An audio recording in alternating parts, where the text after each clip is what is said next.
गरीब मां रोटी वाली। बंसीपुर नामक एक छोटे से गांव में वसुधा कहकर एक गरीब मां अपने छोटे बेटे रिंकू के साथ रहती थी। हाल ही में वसुधा के पति देवेंद्र की मृत्यु हो गई थी। वसुधा एक विधवा बन गई थी।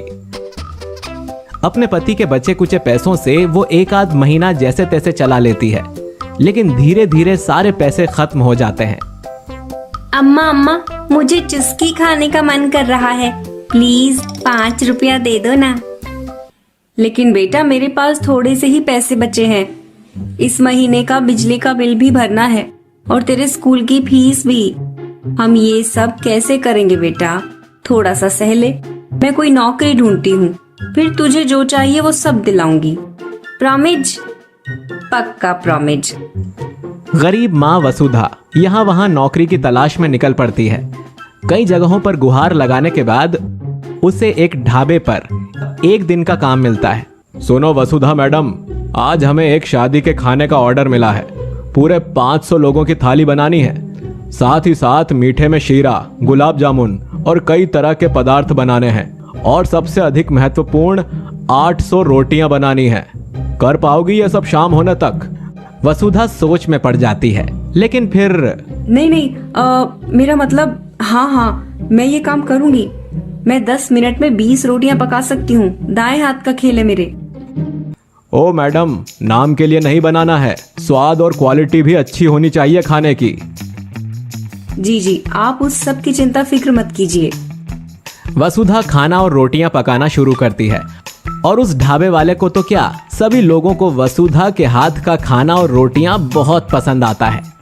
अरे वाह, ऐसे कौन से 5 स्टार रेस्टोरेंट से मंगवाया है इन लोगों ने खाना? भाई वाह, मजा आ गया जिंदगी का।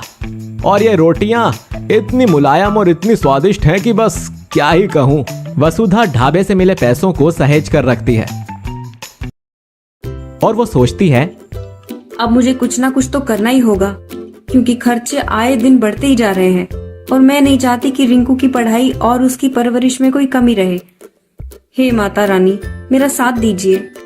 मैंने तय कर लिया है, मैं रोटियों को बनाकर उन्हें बेचा करूंगी। बस अब चाहे जो हो जाए, आगे पीछे मुड़कर नहीं देखना है। एक ही लक्ष्य है, वो है पैसे कमाकर अपने बेटे को पालना। वसुधा अगले ही दिन से अपने आंगन में सिगड़ी पर रोटियां सेक सेक कर उनके साथ कोई ना कोई सब्जी बेचती। कुछ ही मिनटों में कई सारे लोग उसके पास आ जाते।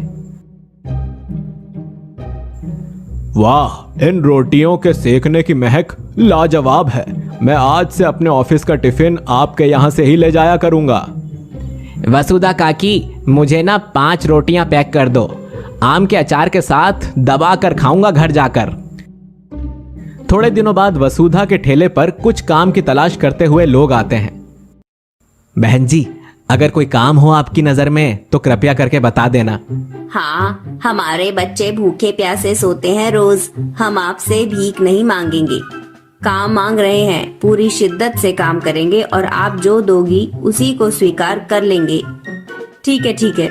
मेरे यहाँ पर ऐसे कई सारे ग्राहक आते हैं जिन्हें उनके घर तक खाना चाहिए, तो आप लोग उनके खाने को उनके घरों तक पहुँचाने का काम कर सकते हो। जी बिल्कुल। और तो और हमें थोड़ा सा पढ़ना लिखना भी आता है। आप जो पता दोगी उसी पते पर हम खाना डिलीवर कर देंगे। इस तरह वसुधा उनको डिलीवरी के लिए काम पर रख लेती है। वसुधा की रोटियां शहर तक मशहूर हो जाती हैं। गांव में आए पर्यटक भी उसके हाथ के खाने को चख कर उसके दीवाने हो जाते हैं। और एक पर्यटक ग्राहक कहता है, अरे वसुधा जी, ये रोटियां है या जादू? सुनिए, मैं एक ऐप मेकर कंपनी से बिलोंग करता हूँ। मेरे पास एक आइडिया है, क्यों ना हम आपकी इस रोटी ठेले का एक मोबाइल ऐप बनाएं, जैसे बाकी फूड डिलीवरी ऐप्स रहते हैं। इसके जरिए लोग ऑनलाइन भी आपका खाना और रोटियां मंगा कर खा सकते हैं। सहमत हो आप इस आइडिया से? जी जरूर, ये तो काफी फायदेमंद और अनोखे प्रकार का व्यापार होगा। सच में मोबाइल के जरिए इस युग ने काफी तरक्की कर ली है। अच्छा सुनिए, उस ऐप का नाम वसुधा की रोटियां रखना। इस प्रकार वसुधा का एक खुद का ऑनलाइन फूड डिलीवरी ऐप खुल जाता है, जहां से ग्राहक घर बैठे उसके यहां से खाना और रोटियां ऑर्डर करते हैं और वसुधा उन्हें पार्सल भिजवाती है।